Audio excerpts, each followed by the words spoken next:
Hi, and welcome to the IDEMS podcast. I'm David Stern, a founding director of IDEMS, and I'm here today with Professor Baoua, a long-term collaborator from Niger. We're together in Burkina. Baoua, welcome to the podcast. Thank you very much. So I've known you now for over 10 years, and when I first knew you, it was on a project called GMEM, which, well, I'll let you explain what that project started out as and what it became. GMEM project started 2006. At that time, I'm a new entomologist, so coming in Iran. And as you know, we are in Sahel zone, and the millet is a very important crop for population alimentation. And this crop, resistance crop, have problem. A big problem is millet terminal. It's a lepidopteria which attacks the plants at the spike stage, and the worm lay eggs in the spike, and worm develop in the spike. So you're using some resources at the beginning as pollet, and after, so we can feed on a millet grain. And at the end of the season, this worm so go in the soil, and now we pipette, and for the next time we have a new emergency. Let me just check, I'm not an entomologist. What you're saying is that this is an insect which once a year has a cycle where the larva actually is in the head where the seeds are, and it sort of eats its way around the seeds. Yes. I've seen some of the cases of this, and it can have huge amounts of damage, can't it? What sort of loss can you have? Yeah, the damage, the worm feed in the millet pig. And at the end of season, so if you have 20 larvae in size, it can have 100% of losses. You can literally lose the whole set of the seed just because it's all been eaten by these larvae. Yeah. Incredible. And so just in the region you're in, how much loss was happening more generally? How big of a problem was this? Was this something which a few farmers had, most farmers? You know, how big a problem was this? Well, the problem is very important because when the worm, you have the evidence of the losses. So at that time, we are at the end of the season, and the farmer invests all his effort for sowing, fertilizer, and for field work. So he is waiting for harvesting time, and now he lost everything. Big challenge, how to help them. And you know, some come have access to pesticides, chemical pesticide, but it's very expensive. And you know, millet, they grow millet just for feeding, so we don't have enough resource to invest in pesticides.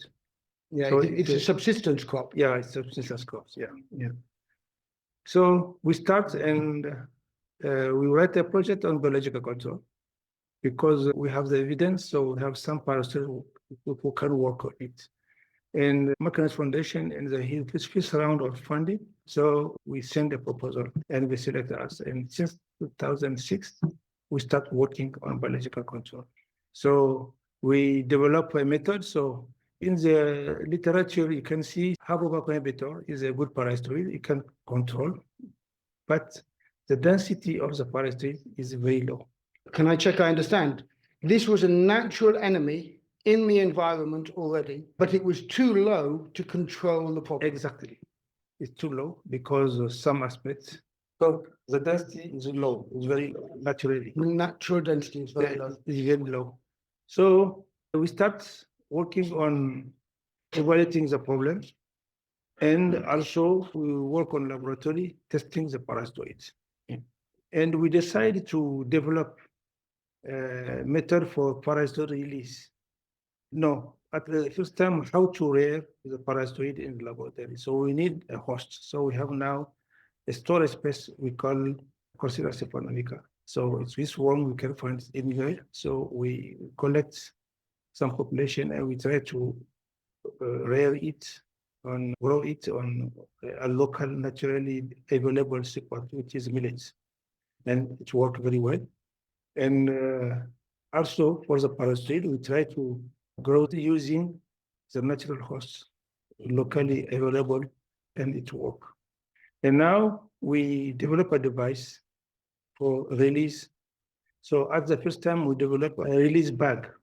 So it's a bag we take and you put small millets, you put a coursera worm, and with two matted family of habrobracon. And this help us for having around in 21 days. So we have around 80 adults of parasite which can be released in the field. So can I just get dates on this? How long did it take you to do all that? So you said you started in 2006. Yeah. So by 2010, did you have the mechanisms to be able to? Yeah. In 2 years, we developed this device and then Okay. we have success of it. So this device, we have to do what we call augmentative release. So at the beginning of the season, we can increase the population of habrobracon in infested zone, so he can start the work. And this parasite have a particularity in his biology, so he needs just 1 week to complete one generation. Wow. So if you release 80 in 1 week, we have the first generation and second generation. And at the third week, another population. So we have an exponential population. And I think after 4 weeks, it can expand up to 15-kilometer radius from the village release. So this is a chance we have. Because the dynamic of the parasite is very, very interesting and it helps us for covering large area. Yeah. And so this is just so that I understand in some sense, this is natural in the environment, but the rates naturally are too low to protect against this particular pest. But by having this release, you're able to protect basically a whole village, that sort of 15-kilometer radius, that's around about a village. The whole village with just these very small number of initial parasitoids because of the exponential growth of the insect in the right environment. Very interesting. And so to keep going on the story, when I first met you, which was about 2014, I believe, you already had all this in place and you were already working at a huge scale across 3 countries, actually protecting large amounts of the country, not just you doing this, but you'd actually had a whole infrastructure to do this. Can you tell us about the private partners within the farmer operations and how that came about? Well, after 2012, the project developed the technology, but we work after for improving it. So to find the best support for larval rearing, we add some protein inside using the copy to work. So we have many material on it. And how also to have more habrobracon hebetor. So we explore many possibilities because at the beginning we start with the bag. People don't see anything about what is in the bag. So they ask, what is this bag? Many questions. And after the team developed now boxes, plastic boxes, inside we have the parasitoids. So we can see and we can release it themselves. So we work a lot around something because we exchange many times with farmer. And for testing, we use farmer network also. After that, we train some people at the village level. Okay, so we have boxes and now we work a lot, but we train people for releasing the parasitoids. But 1 year later, so we understand, so it don't work because some village, we work a lot of people after 1 year, 2 years, so we realize also problem. Because people don't work out. I think we understand we don't have the work to rear the parasitoid and to work with all. So we have many meetings and we decide to say, okay, we're going to change our strategy and we create and with farmer organization working is a man and a woman, like 10% in the village. But they're in charge for rearing the parasite and selling it, a kind of agribusiness. And we can have some order from projects, from private person or farmer, they can sell it. And as a fund, they collect, so we work with them, so they use it for buying the local material, but they can buy millet, they can pay people working for this work. And also, we can have a small fund for other activity. And this work very well. And since that, we have now many, I think at the level of the 3 countries, we have now up to 22 private units working. And now we have a kind of concept where farmers themselves work for providing technology for other farmers. This part of the story I know better because I've seen how that's evolved, and it's been wonderful to see the progress in terms of just from the outside watching this. You're becoming a social scientist. You're not just an entomologist now, you're understanding how to build structures in society to be able to sustainably maintain these services. You as the researcher, watching you step back from the fact that you were needing to do it yourselves to actually now how you're handing this knowledge over to these farmer organizations for them to be the ones driving the technology forward while staying involved as researchers, observing, improving, iterating. It's been wonderful to see that process. And your team has, it's been very interesting to see as entomologists, the different sets of things you had to learn and get involved in. Yeah, I think this occurred because we have a community, building a community. In this community, we have many people from, we work on farmer research network. So we have farmer with us. And we have some tool, statistic tool for good protocol. We have RMS, and we have agroecology. So how we can use these concepts also. So many knowledge we have throughout the community of McKnight. And here we exchange, and after each meeting, we have some knowledge we have to go back and work. So this helped very much. Well, you were exceptional at this in a number of different cases. I still remember when we first introduced ODK to the community.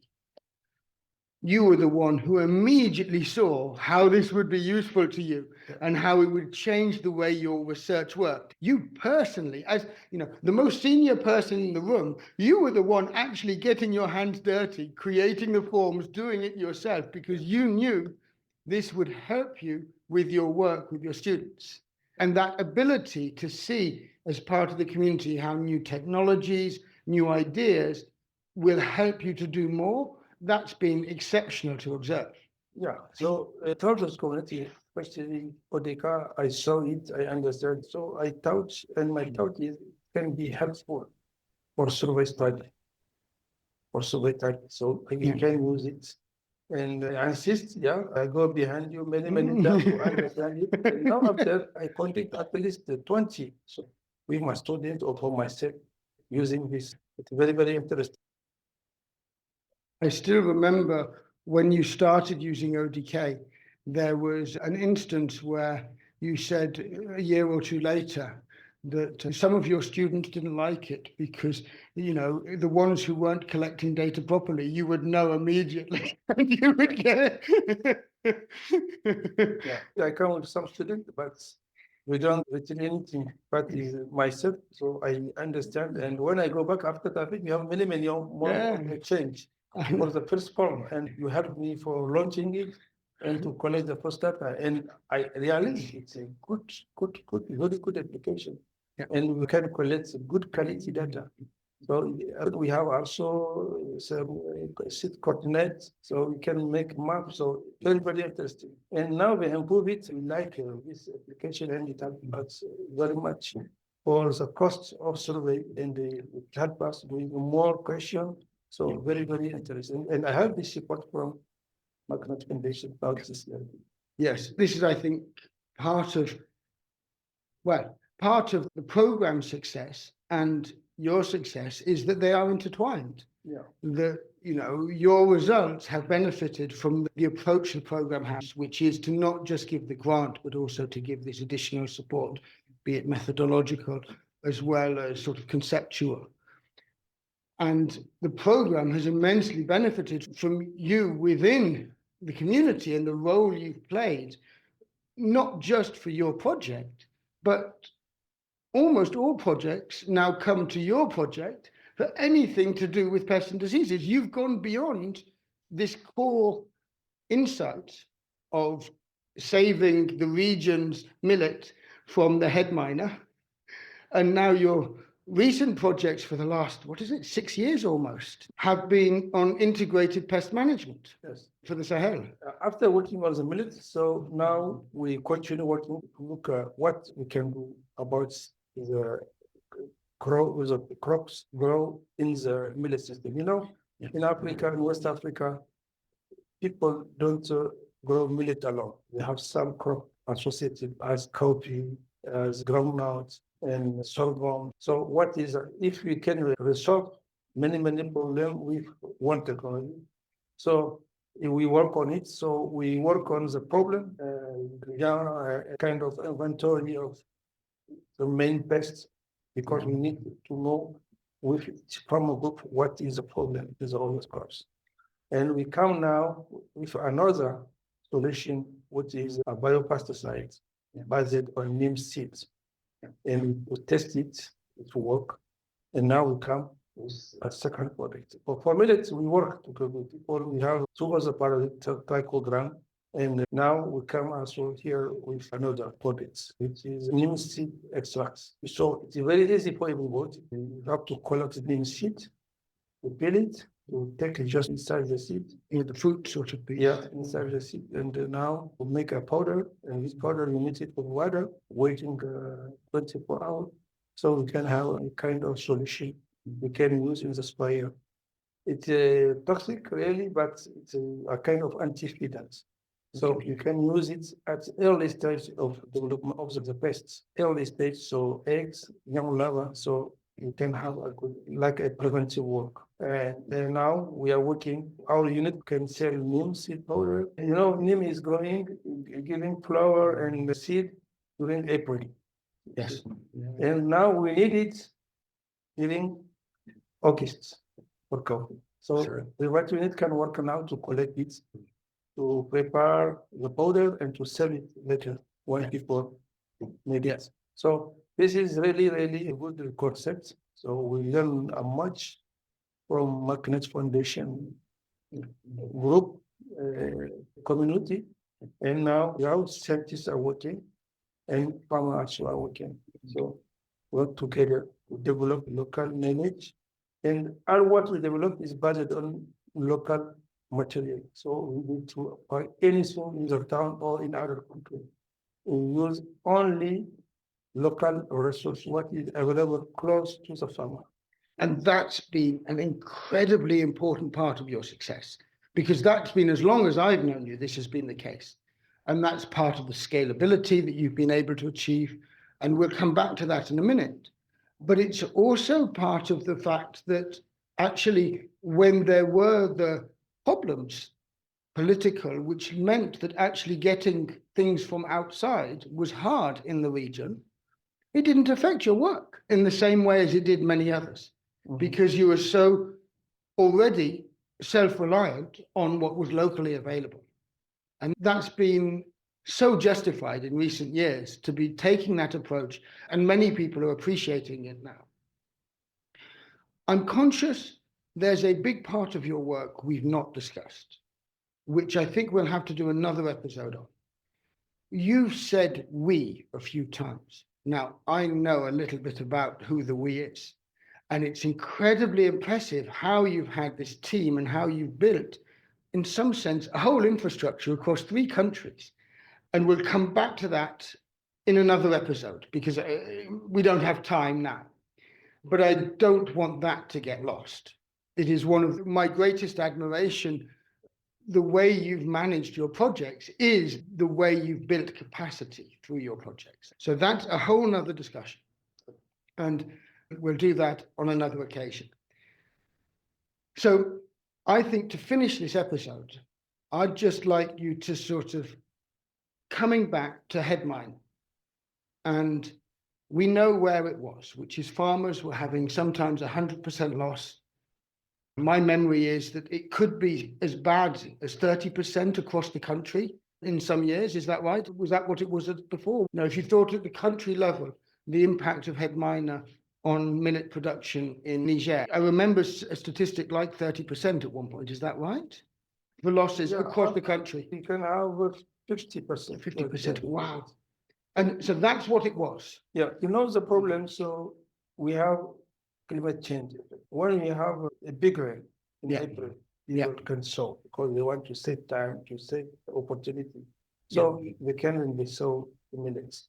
First, the early sowing plants, and also in sandy soil. And now people are also fighting for early variety because Yeah. they need it. The rain Like I is very short. So so millet became a big issue for people practice. They want to sow early to have a long enough rainfall, and also they use early variety. And millet, head millet, the first millets, the millet who have early flowering stage. So this is a big challenge.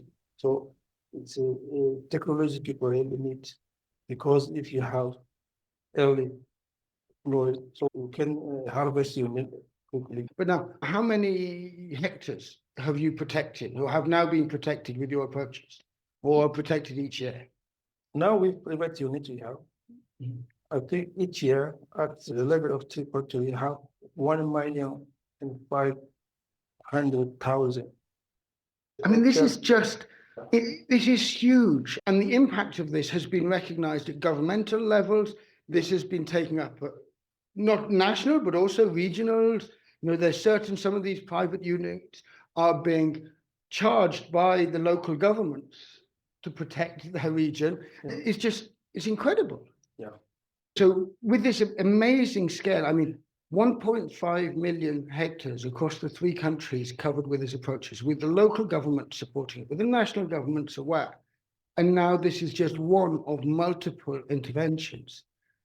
Is there a sense that for head miner, this is no longer the problem it was in the regions? Do you feel that this is something where now you've put the structures in place, your efforts are moving on to other problems, because this problem is no longer the life-changing problem it was for many farmers? Yes. Now people know the effects and they have the results. So we have the evidence. We have many farmers who come and buy this technology. So the evidence of a success. And now the problem, so we work also for the sustainability. So we increase the level, the density of the parasites one time during the rainy season, but after, so we have some losses. In the next year, it's difficult to have this population because we have a big erosion of biodiversity. So we now understand that each year we have to release continuously. So let me just come on to this, because it's a wonderful point to end this episode.